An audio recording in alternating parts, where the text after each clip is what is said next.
As one of the architects of the sound of young America, he discovered musicians, he wrote hit songs, and he produced superstars. Mickey Stevenson, Motown's first A&R man. Motown's 50th anniversary celebration was not about the stars, Diana, Stevie, Smokey, Lionel, the Temptations, etc., but about the people who made the stars, the unsung heroes. And Mickey Stevenson leads the list. Mickey Stevenson is my brother. He has not received his props as someone who has contributed so much to the musical world. Now, there was still nothing really happening in the music business until I met Berry Gordy. Now, Berry and I met at a barbershop. Mickey tried to convince Berry Gordy that he should sing for Motown. If only the sky was a mirror. But the chairman had other ideas. As soon as he started singing, I said, "What else can you do?" "Well, I'm looking for an A&R man, a director. Can you do that?" So I said to him, how much you paying? And that little grin came on his face. And he said, $5 a day. I said, what? And all the chili you can eat.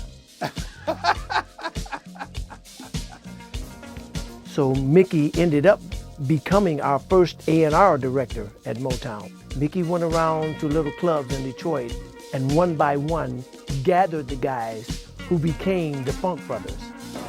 The Funk Brothers created that unmistakable sound that launched 1,000 hits. And we did not make hit records for white people. We did not make hit records for black people. We made hit records for everybody on the planet.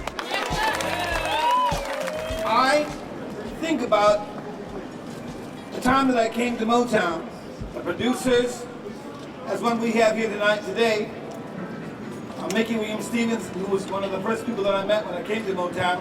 Yeah, Mickey! In the first 5 years of Motown, thousands of people auditioned in person and hundreds of tapes were mailed to Hitsville. Mickey Stevenson reviewed them all. Sometimes they come as a singer and they were better as a writer. Sometimes they would come as a writer and they were better as a singer. Berry Gordy came to me and he brought Marvin Gaye with him. And he said, "Mickey, I want to hit on this guy." Now Marvin was a jazz singer and he didn't want him singing jazz, he wanted a hit record. Now, that was a challenge for me. I had to try to make this thing work. Mickey was the one who turned Marvin around to become the Marvin Gaye that we knew, because prior to that, Marvin was singing like standard tunes. That's what he wanted to be. Marvin wanted to be Nat King Cole or somebody like that. And that was his dream of becoming a singer. Marvin could actually sing anything. He was one of the greatest singers ever in history. He was one of my favorite people to ever work with. Mickey was the one who convinced Marvin to start singing rhythm and blues. And he and Marvin wrote this song called Stubborn Kind of Fella. I guess it was probably about Marvin, because Marvin was a stubborn kind of fella. Mickey turned out to be the greatest A&R man ever. He wrote, produced, brought in musicians like the Funk Brothers, brought my attention to Little Stevie Wonder.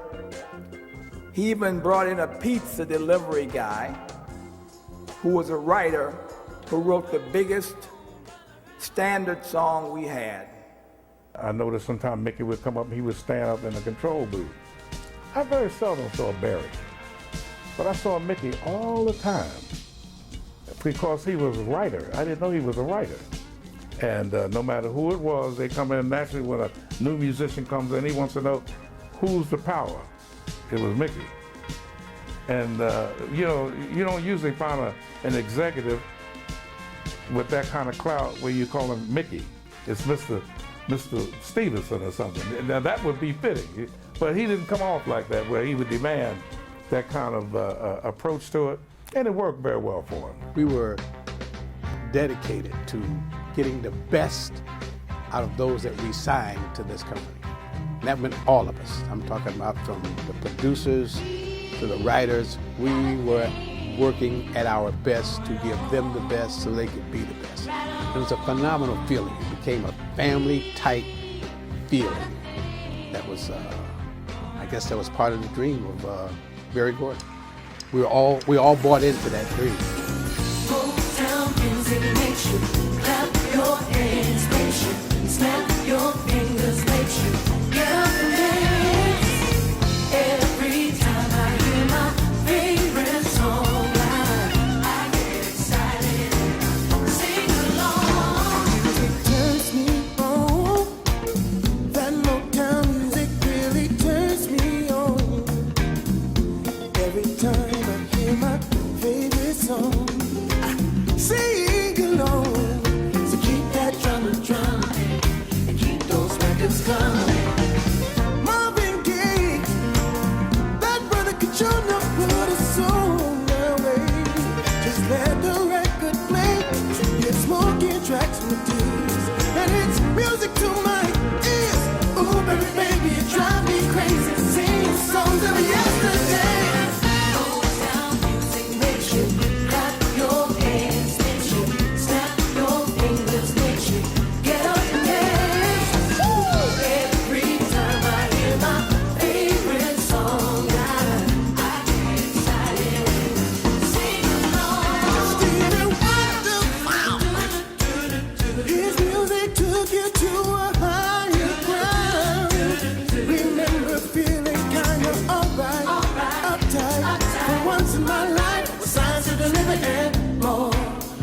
Such a feeling